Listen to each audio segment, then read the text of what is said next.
Assalamualaikum dear students. I hope you are all fine and doing great. Our today's topic of discussion is continuation of cell.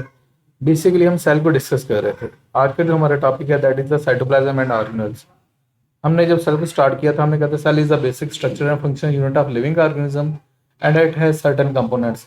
The outermost is cell wall. Cell wall हर cell में present नहीं होती। ये plant cell में present है, algal cell में present है, fungal cell में प्रेजेंट है और बैक्टीरिया सेल में प्रेजेंट है। और इसकी कंपोजिशन की बात करूँ तो वो भी डिफरेंट है। प्लांट सेल में डिफरेंट है, फंगल सेल में डिफरेंट है और बैक्टीरिया सेल में डिफरेंट है। उसके बाद हमने कहा था जो मेम्ब्रेन है that is the plasma membrane या जिसे हम सेल सरफेस मेम्ब्रेन कहते हैं। अगर उसकी बात की जाए plasma membrane is present in every type of cell.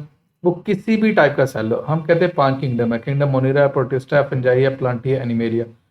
Her kingdom के कोई भी ऑर्गेनिज्म है और उसका कोई भी सेल है, हर सेल के सेल मेम्ब्रेन होगी। और हमने ये बात की थी cell membrane partially permeable, semi permeable या differential permeable. Clear? When we talk about the composition of the cell membrane is composed of two main things. One is the phospholipid bilayer, other is the protein molecules. हमने कहा था protein molecules क्या होते हैं? Phospholipid bilayer के अंदर embedded होते हैं। दोज में भी पार्शियली एम्बेडेड, दोज में भी completely embedded. Is it clear? और हमने कहा था क्या से कहते हैं वो प्रोकैरियोटिक सेल और यूकैरियोटिक सेल के में थोड़ा बहुत वेरिएशन आ जाएगी कोलेस्ट्रॉल वगैरह की। क्लियर? यहाँ तक सारी बातें हम डिस्कस कर चुके हैं। आज हम डिस्कस करेंगे साइटोप्लाज्म को और ऑर्गेनेल्स को। अब जारी बात है सेल मेम्ब्रेन के अंदर साइटोप्लाज्म होता है और उसके अंदर तमाम के तमाम ऑर्गेनेल्स होते हैं। अब इसको रीड करना स्टार्ट करते हैं, देखते हैं क्या यहाँ पे इंफॉर्मेशन दी गई है।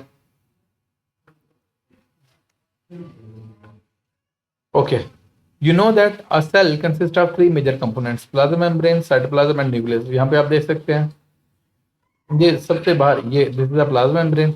ये जितना सारा क्या सकते हैं स्ट्रक्चर है ये साइटोप्लाज्म है, सारा का सारा जो बेसिक पोर्शन है। और साइटोप्लाज्म के अंदर सारा कुछ पाया जाता है। क्लियर? और उसके अंदर ये जितने ऑर्गेनेल्स हैं वो पाए जाते हैं और सेंटर में मिड में क्या है? न्यूक्लियस है। क्लियर?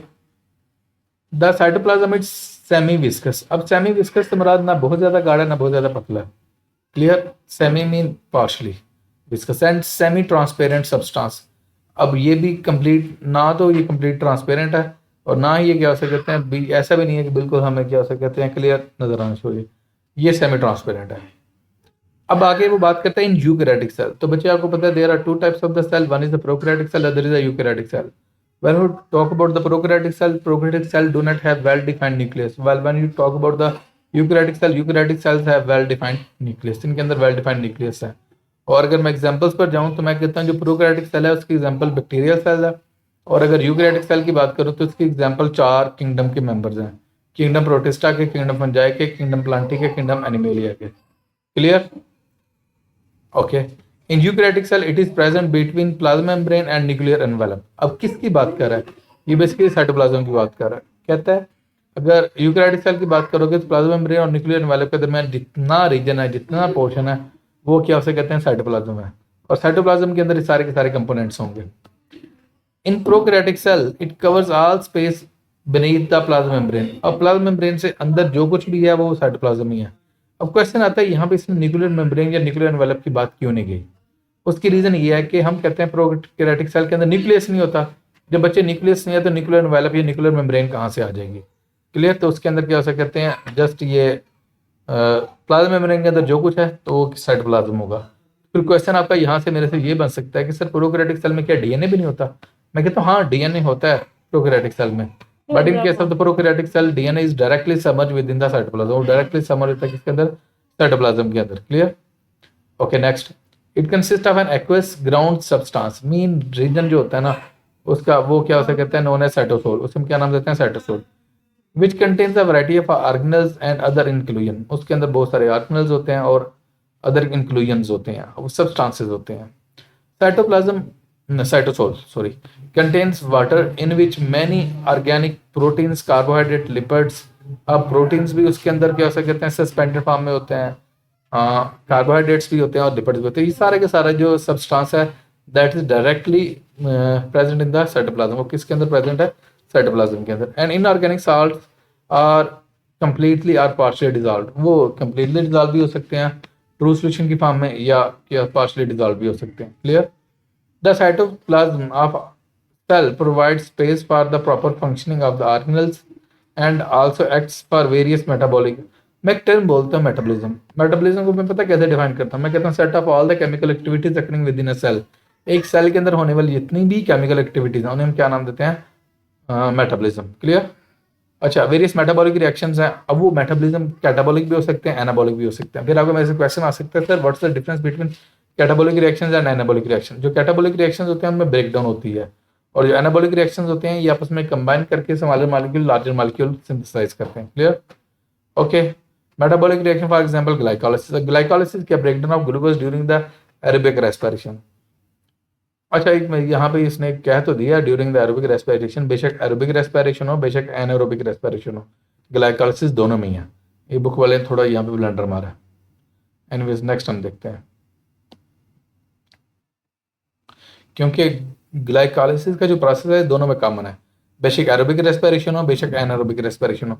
तो इसलिए हम यहाँ पे क्लियर जस्टिफाई नहीं कर सकते या हम इसको स्पेसिफिक हाईलाइट नहीं कर सकते। Anyways, the cytoplasm contains discrete structures which are specific for various cellular functions and are called cell organelles. अब सारी बात है, मैं एक टर्म बोलता हूँ division of labour. Division of labour में क्या होता है कि जिस तरह हमारे बॉडी के अंदर जो काम हैं वो डिवाइड कर दिए हुए हैं ऑर्गन्स में।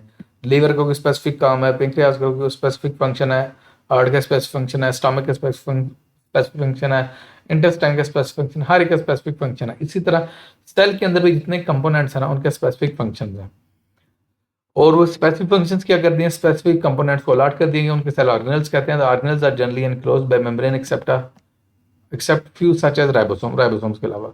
The following paragraphs describe the structures and functions of the important organelles। अब ये जर्नल है, प्लांट सेल है, प्लांट सेल क्या क्या हो सकते हैं यहाँ पे शो किया गया। हम इसको डिस्कस करना शुरू करते हैं। ये सेल वाल है, सबसे बाहर सेल वाल से अंदर प्लाज्मा मेम्ब्रेन है। ये plasmodesmata. Plasmodesmata is the cytoplasmic connection between the neighbouring cells. Clear. Next आगे साइटोस्केलेटन है। साइटोस्केलेटन की जब हम बात करते हैं, हम कहते हैं सेल को सपोर्ट देने के लिए, शेप देने के लिए स्पेसिफिक नेटवर्क सा होता है, ट्यूब्यूल्स का, फिलामेंट्स का। इसका 3 कंपोनेंट है, microtubule, microfilament and intermediate filament. Clear. Next is the mitochondrion. Mitochondrion is the energy power of the cell. Next is smooth endoplasmic reticulum है, फिर राइबोसोम है, फिर न्यूक्लियर एनवेलप है। ओके, न्यूक्लियर पोर है, nuclear envelope है, न्यूक्लियोरस है, nucleus जो overall ये आएगा। ओके, नेक्स्ट आपका रफ एंडोप्लाज्मिक रेटिकुलम है, फिर क्या उसे कहते हैं, गाल्जी अपैरेटस है, और गाल्जी वेसिकल्स हैं। ये वो वेसिकल्स हैं जो गाल्जी अपैरेटस से बनते हैं। एनीवेज, नेक्स्ट है पेरोक्सिसोम है, और वैक्यूल है, और क्लोरोप्लास्ट। ये सारी चीज़ें किसमें है, प्लांट सेल में। अब इसके कंपैरिजन में जब एनिमल सेल की बात करें, सबसे पहली बात तो क्या ऑब्वियस आ जाएगी, एनिमल सेल में क्या हो सकते हैं, 2 चीज़ें याद रखिए। एक तो सेल वाल नहीं होगी, दूसरा एनिमल सेल में देखें जो न्यूक्लियस है that is present in the centre. When you focus on the diagram of the plant cell, in case of the plant cell nucleus push towards periphery due to presence of a large central vacuole. उसमें large central vacuole होता है, इसलिए nucleus push हो जाता है किसकी तरफ, side की तरफ। अब डायग्राम में देखें क्या हो सकता है, हम शो कर लेते हैं यहाँ डिस्कस। प्लाज्मा मेम्ब्रेन है, फिर न्यूक्लियोरस है, न्यूक्लियस के अंदर न्यूक्लियर एनवेलप है, न्यूक्लियर पोर है, राइबोसोम्स हैं, पेरोक्सिसोम्स हैं, ओके, लाइसोसोम है। अब लाइसोसोम अगर गौर करो तो प्लांट सेल में नहीं था। नेक्स्ट माइटोकॉन्ड्रिया, माइटोकॉन्ड्रिया होगा, और क्या हो सकता है, साइटोस्केलेटन है, उसमें भी था, इसमें भी था। साइटोप्लाज्म है, सेंट्रोसोम, यहाँ पे सेंट्रोसोम होंगे।